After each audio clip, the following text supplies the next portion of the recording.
Bonjour à tous, bienvenue sur la chaîne de Neskin il Milanista. Bon les gars, aujourd'hui c'est pas la grande forme. Hier soir, défaite 1-0 contre l'Inter pour le derby. Je vous avouerai que j'ai pas réussi à faire le débrief à chaud à la fin du match parce que franchement, j'étais abattu. Franchement, j'étais au bout de ma vie. Franchement, hier soir, après ce putain de but d'Icardi de merde à la fin, avec cette merde de Donnarumma, j'en pouvais plus, quoi. J'en pouvais plus.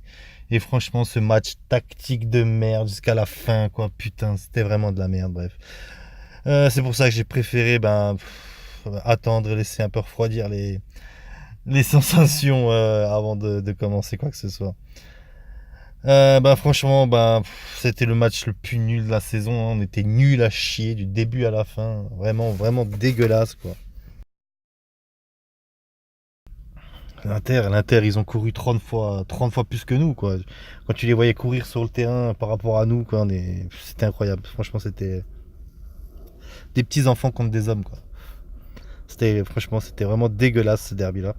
Euh, En tout cas, moi, ce qui m'a fait chier, c'est même pas le fait, si le fait qu'on joue mal, ça fait chier, mais quand tu prends ce but à la fin, juste pour te foutre les nerfs, tu vois, juste pour t'énerver, bordel de merde, juste à la fin, à la dernière putain de seconde, putain, tu fais encore cette boulette et putain, et tu les laisses marquer, ça rend dingue, putain, ça c'est le truc qui rend le plus fou, quoi.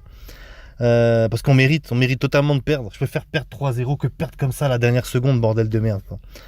Euh, Donc on va commencer tout simplement, on va commencer par les notes, hein. Allez, c'est parti. Donc on commence tout de suite par le gardien, Giorgio Donnarumma, un 4. Bordel de merde, Gigio. Mis à part sa parade sur Perisic en première mi-temps, il n'a pas été sollicité des masses. Mais putain, cette dernière erreur à la dernière minute,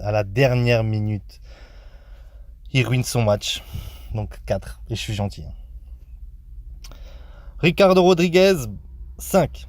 Il n'a pas été transcendant sur son côté, hein. Il n'a pas été transcendant malgré quelques sorties de balles correctes, quelques montées assez discret quand même dans ses montées. Mais il a été trop peu utilisé sur son côté. Ricardo Rodriguez doit être utilisé plus que ça. Je veux dire, finesse, quand il arrive sur le côté, putain, c'est un mec qui t'amène des centres parfaits. Même si la charnière centrale était solide côté de l'Inter, ça aurait pu apporter au moins quelques petits ballons à Higuaín. Musacchio, 6. La charnière centrale a été très positive pour ce match-là. Solide en défense, hein, il nous a gratifié quelques montées pour créer le surnombre. Il a su résister à Icardi sur pas mal de duels. Il était resté concentré tout le match, sauf sur ce but d'Icardi où il le laisse un peu tout seul. Bon, allez, 6. Romagnoli, 6,5. Pour moi, c'est l'homme du match côté Milan, hein. C'était l'homme de la défense sur tous les duels. Il était présent sur les contres. Il a contré pas mal de fois Icardi. Il a régalé dans ce match, hein. Franchement, parfait. Calabria 5,5. Il était en balotage avec Abate et je pense qu'il a fait un bon match. Il a particulièrement bien contrôlé un peu Perisic. Après Keita Balde, c'était un peu plus dur parce qu'il était frais. Mais je pense qu'en phase offensive, il manque un peu quelque chose, Calabria. C'est son seul petit défaut, quoi. Biglia, 5,5. Après le coup avec Nengolan, je pensais qu'il allait sortir. Mais c'était un des rares milieux de terrain à essayer de construire quelque chose dans les relances. Il a perdu pas trop de balles. Bon, avec le pressing de l'Inter qui était trop imposant, je veux dire, l'équipe avait du mal à ressortir à cause de ce pressing et je pense que c'était un des seuls qui arrivait à s'en sortir. Alors on passe à Kessis 5,5. C'est l'un des seuls qui a couru dans ce milieu de terrain. Franchement, un milieu de terrain vraiment invisible, à part le Biglia. Heureusement qu'il était là hier, parce que franchement, avec la ténacité, le niveau physique que l'Inter a imposé au milieu de terrain, s'il n'y avait pas question, prenez-nous, hein. Clairement, hein. La récupération est assez bon, mais dans la relance, un petit peu brouillon, un petit peu moyen.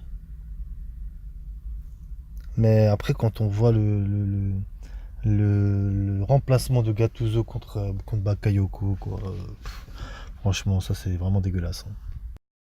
Et ensuite, on passe à Jack Bonaventura 3. Jack, franchement, il nous a sorti une prestation des plus dégueulasses depuis qu'il est au Milan. Et le pire, c'est que Gattuso le sort même pas, quoi. Il le sort même pas, il le laisse sur le terrain, il sort Kessie, je comprends pas. Il a été nul, Bonaventura, il a été nul. Après, Bonaventura, il peut faire des très bons matchs comme des matchs de merde.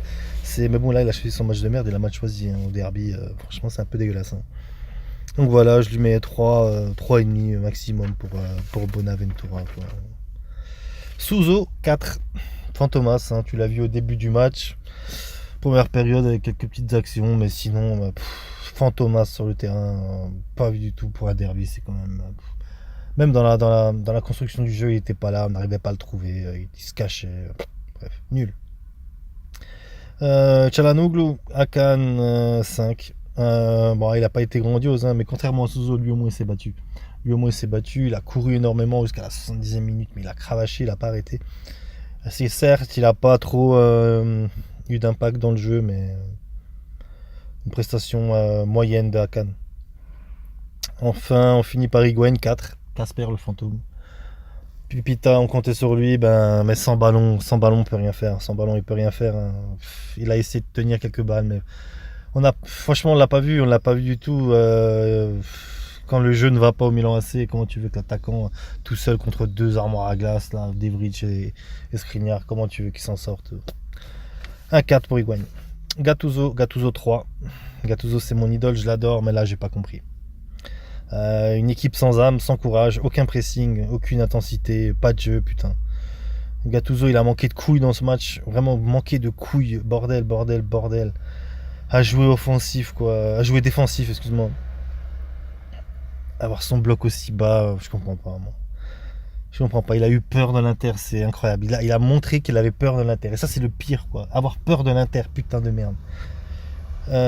Bref, c'est un match à oublier pour Gattuso. J'espère que on va essayer de s'en sortir. On va essayer de sortir la tête de l'eau directement jeudi contre les Betis. Il faut vite retrouver la victoire, retrouver du jeu et redonner de l'enthousiasme au tifosi. Sur ce, je vous souhaite une belle journée et je vous dis à la next. Ciao.